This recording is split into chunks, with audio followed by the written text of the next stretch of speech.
Hello বন্ধুরা, শুভ দুপুর। চলে এলাম রোজকার মতো রান্না নিয়ে। তো এত গরমে কথাও বলতে পারছি না, প্রচণ্ড গরম পড়েছে। আর রান্না করতে গিয়ে আমি হাঁপিয়ে গেছি, আর প্রচণ্ড হারে কষ্ট হয়েছে রান্না করতে। তো যারা যারা রান্না করো না তাদের অনেক ভালো, আর আমাদের তো রান্না করেই খেতে হবে বন্ধুরা। গরিব মানুষ কি করব বলো, রান্না করেই খেতে হবে। কেউ তো আর রান্না করার কেউ নেই। আর যা ইনকাম করে আমাদের সংসারেই লেগে যায়, যে বাইরের লোককে রাখবো, বাইরের লোকের জন্য টাকা তো দিতেই হবে বলো। তো দুপুরবেলা দেখো এই গরমের মধ্যে বসে আছি, আর দেখাচ্ছি আমাদের অ্যালবেস্টারের ঘর কতটা নিচু, যার জন্য আমাদের গরমটা প্রচুর হয়। আর এখন খেতে বসে গেছি। চলো কি রান্না করলাম আজকে, রবিবারের বাজার তো দেখাই। তো এই যে আমাদের কর্তামশাই খেতে বসে গেছে। আর এই দেখো আজকের করেছি লাউ দিয়ে মুগ ডাল দিয়ে করেছি।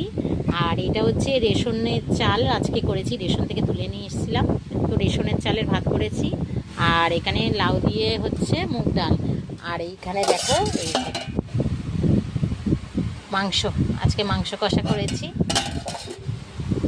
আর এখানে দেখো এই যে এই পাখাটা চালিয়ে নিয়েছি।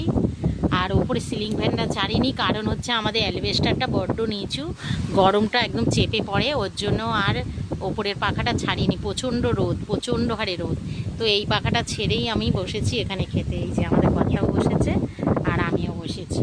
তো এত গরম রোদ। আর ওই দেখো আমাদের আমাদের ভলুরাম ওই যে গরমের চোটে ওখানে দেখো শুয়ে রয়েছে।